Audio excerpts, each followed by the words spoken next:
Sabi ko sa inyo marami kami niyan eh. Kasi ganito rin ang business ko sa Makati, teacher. Supplier kami ng gulay. Si Alpolivic naman, kumusta siya? Ano po, kumukuha po ng BIR number. Para saan po? 10 number po. Atin number, okay. Kasi yung pag-vlog po niya, Mm-mm. nakaipon na po siya ng $250. Ay, very good, okay. Yung pera nyo, pag may benta, lalagay sa likod. Sana pagyamanin nyo na po ito. Salamat sa Panginoon. At alam kong okay na po kayo. Okay na rin si Aljon doon, sabi nyo. Opo. Mag-pray lang po parate. Alam ko kayang-kaya nyo yan, no? Anong opinion mo sa ginawa ng DSWD sa pagkuha ng mga alaga natin? Okay lang po yun, basta huwag nilang pabayaan sila. Yes, very good. Sana So yun mga kababayan, mga kabarangay, panibagong araw, panibagong vlog. Kumusta po kayong lahat mga kababayan? Ayan, kung ang Team Daddy Frankie ko kumustahin nyo, eto pa rin, awa ng Diyos. Tuloy pa rin tayo mga kababayan, gaya ng aking sinabi, at mula noon pa, ano't anuman mga pagsubok, hindi tayo magpapatalo or hindi tayo panghihinaan dahil alam ko kakampi natin ang Panginoon. No? So ayun. Mga kababayan, kumusta po kayong lahat? Luzon, Visayas, Mindanao. Mga kababayan natin, OFW. Mga kababayan natin na nasa ibang bansa. Mabuhay po tayong lahat mga kababayan. Nawa ay magkaroon ng kaliwanagan ang bawat isa sa atin. At sana po gumawa lang tayo lagi ng mabuti. Sa ganon ay i-bless tayo ni God. So ngayon mga kababayan, kung natatandaan nyo po yung pangako ko kay Nanay Sally, nabibigyan ko sila ng creek kasi nakita ko yung lagayan nila doon is kukonti. So kumuha po ako ng mga creek galing sa Makati. Yung pinaglalagyan ng mga gulay din namin, pinaglalagyan ng mga prutas, lalo na pag closing time, para hindi nasisira. So guys, pakiayos to bro, kasya dito siguro. Ayan, kaya hakutin natin yung mga creek para may paglagyan sila. Ano ba yung mga natatapon na tubig dyan? Standing mo yung upuan na yan. Maganda sana kung pick up yung gamit natin. Pero yung pick up mga kababayan is, tawagan si Ate Peli. Ate Peli! Yung tawag nito mga kababayan, yung pick up is, nandoon kay Ate Nida, may mga binibiling materyales. Nandoon si Kuya Jesse. Lahat. Para magamit nila. No? Yung kasya lang dito sa sasakyan. Jesse, halika na rito. Ay, Rizky. Hayaan mo sila magakot. Kamada mo na. Malaking bagay po yan mga kababayan. Paglalagyan nila ng mga gulay-gulay nila. No? Yan ay mga pinaglagyan ng orange. Pagka o-order ka ng orange sa Divisoria, yan. Iniipon-ipon lang namin kasi malaking bagay po yan paglagyan ng mga para hindi nasisira. No? Okay, very good. So, dire-diretso tayo mga kababayan. Tignan natin, kumusta na kaya ang store ni Teacher Sally and Tatay Simon. Na sana tuloy-tuloy i-bless ni God na lumago para maging okay na yung buhay nila. Ayan na mga kababayan. Malapit na tayo sa pwesto nila Teacher Sally. Kumusta na kaya store nila? Kumusta na kaya yung freezer? Bagong freezer nila Teacher, ano kaya ang una nilang inilagay, no? Unti-unti magiging maayos din yan mga kababayan, gaya ng sinabi ko sa inyo. Ang negosyo kasi, tuturuan tayo niyan. At yung tinuro ko rin kila Teacher na kung ano yung naramdaman nilang fast moving at kung ano yung mga demand ng mga taong nagpupunta, yun dapat ang i-display nila. Pero syempre, nandito tayo mga kababayan para gabayan sila, i-assist sila sa abot ng ating mga kaya. Diba? Kaya, syempre, ako yung magpapasalamat. Lalong-lalo na sa lahat ng mga sumusuporta sa akin, nanonood ng ating videos, mga kababayan nating OFW, mga kababayan natin nasa ibang bansa. Maraming salamat.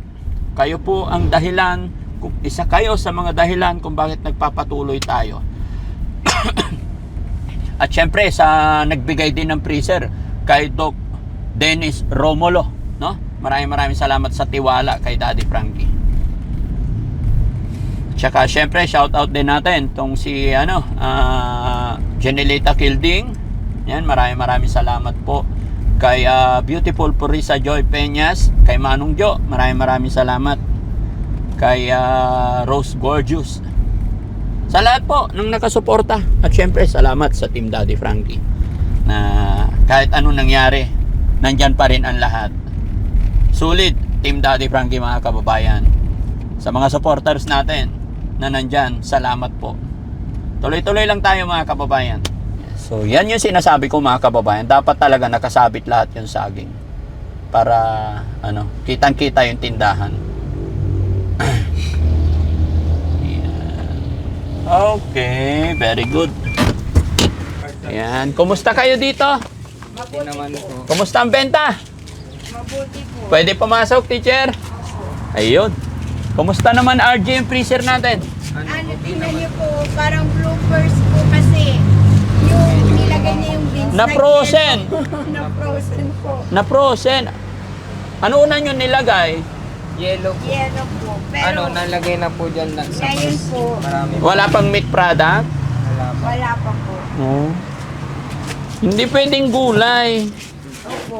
Ma-frozen talaga. Opo. Nilagay niya sa chill. Oo, nilagay mo na sa chill. Sa chill mo ilagay. Siguro naka-frozen. Opo. Ha? Frozen po. Oh, talagang mapo-frozen la. Tignan. Nag-yellow po. Nilagay namin sa isda yung yellow. Sayang yung gulay nila mga kababayan.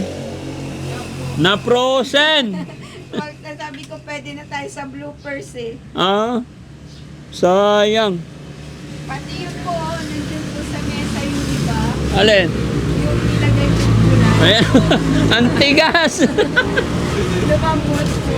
Sabi ko sa'yo, pag gulay karga mo, ilagay mo sa chiller para hindi siya magtitigas. Yes po. Kaso, Nakalimutan. nakalimutan, dami kasing ginagawa. Kaya Nilagay, na butas.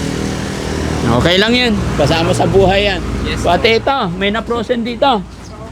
Sitaw. Hala. Sayang. parang naluto. Wala na, oo. Tapon nyo na to. Kung may baboy sanang kakain. Ito, pwede Pwede pa. pa po itong sitaw. Sino bibili niya? Hindi na po kanina. Oh? Okay. Yung mangga, isang pwede po. Yan na lang natira. Oo. Pati sili na frozen din. Hindi. Opo. Malamig. Opo. Ala. Hindi marunong si RJ. Ano po, nakalimutan po i-chill. Ha? Nakalimutan ko kasi nung gabi na yun, marami akong ginawa. Oo. Kaya hindi ko na siya na-chill tapos yun, naikarga na ito. Yun. Oh, diretso frozen. Paggising mo umaga. Opo. Oh. Okay lang yan. Kasama sa buhay yan. Pero yelo, nakagawa kayo. Opo, nakagawa kami, marami po. Oh, very Ibang good. ilalim eh. Ganyan ang gawa nyo. Opo, malalaki. Malalaki. Mm-mm. O para hindi na kayo bibili. Yes po. Pero dito ako natuwa. Pasok tayo. Dito ako natuwa sa saging nyo. Sinabit nyo na. Oh. Nakasabit na. Okay yan. Para... Ginawan po ni Simon. Ginawan po ni Opo. Para kitang-kita ng mga tao na maraming pag may mga nakasabit, meaning tindahan talaga. Di ba? Yan, okay yan. Sa si Tatay Simon? Papahinga. Oh, very good. Hindi na. Wag na. Tulog na tulog. Wag na. Pagpahingayin nyo po. Pinasyalan ko lang naman kayo at saka, Kuya Rizky, pababa yung mga creek. Yung sinabi kong mga ganito, para marami kayong paglagyan. Lalagay nyo lang dyan. Para pag closing time, hindi nasisira yung mga kamatis, gulay. Dito sa likod. Ayan. Salamat po. Sabi ko sa inyo, marami kami niyan eh. Kasi ganito rin ang business ko sa Makati, teacher. Opo. Supplier kami ng gulay.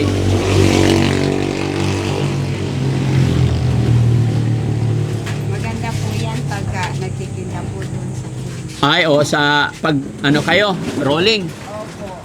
Yan. Ilalagay ko parang ganito. Hilera lang. Oo, yan. Pero at least ngayon alam na ni RJ, no? Huwag nang kakalimutan pag naglagay kayo ng gulay, chilled lang talaga. Eh, mapuprosen yan. Oh, ngayon chilled na, no? Opo. Oh, very good. Ayan, Yelo talaga eh. Ha? Nag-yelo po talaga. Nagyelo talaga. Oh. Sige, sa labas na lang yung iba. No? Ayan. Ang dami po. Oo. Para may gagamitin kayo.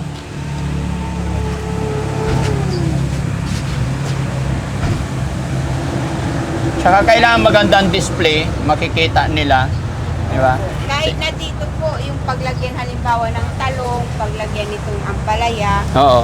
o yung kanya-kanyang crates po para mas maraming mailagay. Kasi pag ganito, kaunti pang may di-display.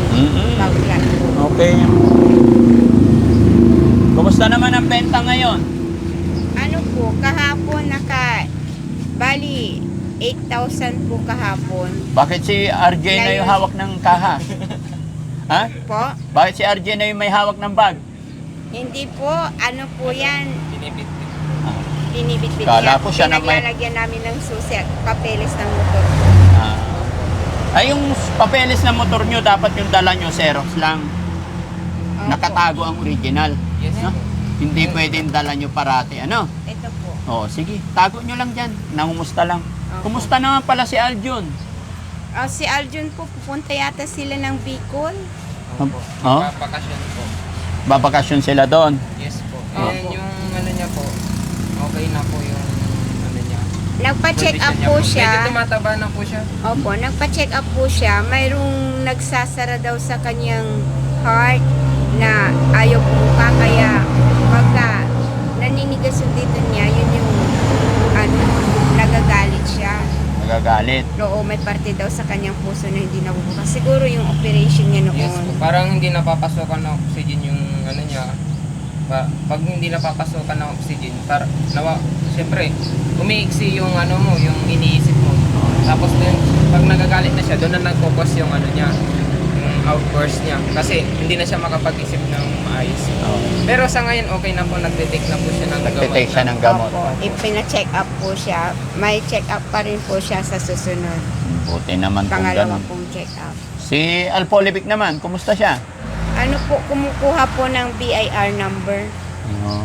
Yes. Umalis po siya ngayon. BIR? Number. Para saan po? 10 number po. Atin number. Okay. Opo. Kasi, yung pag-vlog po niya, Mm-mm. nakaipon na po siya ng $250. Ay, very good. Okay. Sige, basta ingat kayo lagi dito, ano? Opo. Yung pera nyo, pag may benta, lalagay sa likod. Sana pagyamanin nyo na po ito. Salamat sa Panginoon. At alam kong okay na po kayo. Okay na rin si Aljun doon, sabi nyo. Opo. Mag-pray lang po parate. Alam ko kayang-kaya nyo yan, no? Opo. Salamat. Walang Salamat. wala. Kumbaga, si Daddy Frankie, kasangkapan lang din po ako. So, hanggat kaya ko, mamasyal, pupunta ako dito. Hanggat kaya ko kayong gabayan, tulungan, laging nandito lang ang Team Daddy Frankie. Kanya nga lang, syempre, may mga time na pupunta rin kami sa malayo or Opo. hahanap din Napanood- kami ng mga ibang matulungan. Opo, napanood namin sa Mapandan yung si tatay, yung binilihan nyo ng kuko. Napanood po Ay, namin. opo, oo. Tapos yung kagabi, yung freezer, napanood po namin kagabi. Oo. Tapos, ano pa yung iba napanood natin? Po. Ano yung iba napanood natin? Basta nag-i-scan po kami. Nag-i-scan Kung po ano po kami. yung mapanood namin. Okay. Basta ano, lahat ng mga natanggap nyo, freezer, mga motor, kung ano man, pakaingatan nyo po, ano? Opo. Wag mo kakalimutan, teacher, yung gamot mo. Opo. RJ, ikaw bahala kay teacher, no? At magdasal po. Yes. No? Si Tatay Simon, kumusta naman? Hindi na siya nagsabong. Hindi po siya nagsasabong, nandito lang po siya. Oh. Kaya lang, pinakitaan siya ng manok, yung dyan na kumpare namin po. Oh. Ano, ang sabi ni Simon, pwede siguro sa haharapin, pero pag-aalaga na lang, sabi Pwede niya. siya? Pagbenta, pambenta po. Mag-aalaga siya ng manok, Opo. tapos pero- ibebenta. Opo. Yung pansabong. Eh, delikado pa rin yung teacher pagka naalagaan tapos nakita niyang magaling kumikig. Baka sasabihin niya, itry ko to. Opo. Pero hindi pa naman po sigurado Hindi yun. pa naman. Opo. Sana hindi talaga. Opo. Hindi ko papayagan. Oh, yes. Oh. Sabagay, alam ko hindi papayag si RJ kasi ito na po talaga yung pinaka maganda opportunity. Huwag na natin sasayangin, no? Opo. Ang init po. Mainit. Yan, may electric fan po kayo. Opo. May Nag-almusal na po si teacher. Kunin Opo. ko na. Ano almusal nyo? Tilapia po kasi nagtinda kami kahapon ng tilapia. May natirang 3. Tamang-tama po. Hapunan at saka almusal. Oh, very May good. natira po dito, Inihaw na 4 na tilapia. piraso. Inihaw po na tilapia at saka bangus. Masarap yun. Kaya Ako- lang hinahanap nila bangus ang karamihan. Ganun lang yon. Pag ang binta mo bangus, hanapin tilapia. Pag binta mo tilapia, hanapin bangus. Opo. No? Ganun lang yon. Ako nga po, ang almusal ko kanina, yung kamote na binili ko dito. Opo. Gulay-gulay ako sa umaga para hindi masyadong bumigat katawan, no? Opo. Si Sain? Galing din po dito si Sir JP. Oo. Opo. Kailan? Nung isang araw. Isang araw po. Bumili po siya ng hito na ano. Yung, ano yun? Hito yun. Bali, Bangus 4 na at hito. saka bangus po. Kasama si Ate Feli. Okay yun. Napanood din namin yung iyakan po. Saan? Yung ano po. Basta yung pag babalik niyo po sa kanila sa DSW Oo. sa bahay nila. Napanood mo yung iyakan? Opo, hindi ko na pinanood mismo yung iyakan pero yung afterwards po, yung Oh, nagpipigay bakit? yung pagbibigay ng gamot ni Oliver. Oh. At saka yung pag-aalaga po kay Lolo, yung nagpa-opera po sa mata, napanood namin yun. Naiyak ka rin, teacher. So, syempre nakakalungkot po. Anong opinion mo sa ginawa ng DSWD sa pagkuha ng mga alaga natin? Okay lang po yun, basta huwag nilang pabayaan sila. Yes, very good. Sana Opo. Say, pag-pray lang natin ang lahat. Si God lang naman na nakakaalam ng lahat, may purpose po ang lahat, Opo. Wala tayong kaaway, mga kababayan. Ayaw ni Daddy Frankie ng may kaaway. Gusto ko goods lang, kaya kung ano yung rules, maluwalhati tayong susunod. Di ba? Siyempre, nagkakataon lang po talaga na may mga tanong na sinasagot natin. May mga tanong tong iba natin, mga beneficiary, mga kababayan, sinasagot natin. Ipinapaliwanag natin. Pero hanggang ganun lang po yun. Si Daddy Frankie, ang adhikain lang ay makatulong sa ating mga kababayan. Hanggang doon po ang intention ni Daddy Frankie. Dahil alam ko po, marami pang paraan o marami pang way para mas makatulong pa tayo. Doon lang po ako natingin kung paano matulungan tong ating mga kababayan, magabayan. Kagaya na lamang po na nangyari sa pamilya ni teacher. Buti na lang po ay naging isa sila or nakilala natin sila. Siguro kung hindi natin sila nakilala, baka hanggang ngayon nandyan pa si teacher sa kanyang hawla. Opo. O, di ba? Opo. Hanggang ngayon, umiiyak pa rin si RJ. Pero awa ng Diyos, thanks to God talaga. So, yun mga kababayan, mga kabarangay, pansamantala magpapaalam si Daddy Frankie. Nawa po hindi kayo magsawang sumuporta sa amin, sa Team Daddy Frankie at syempre sa pamilyang ito. Maraming salamat po and God bless po. Bye-bye po.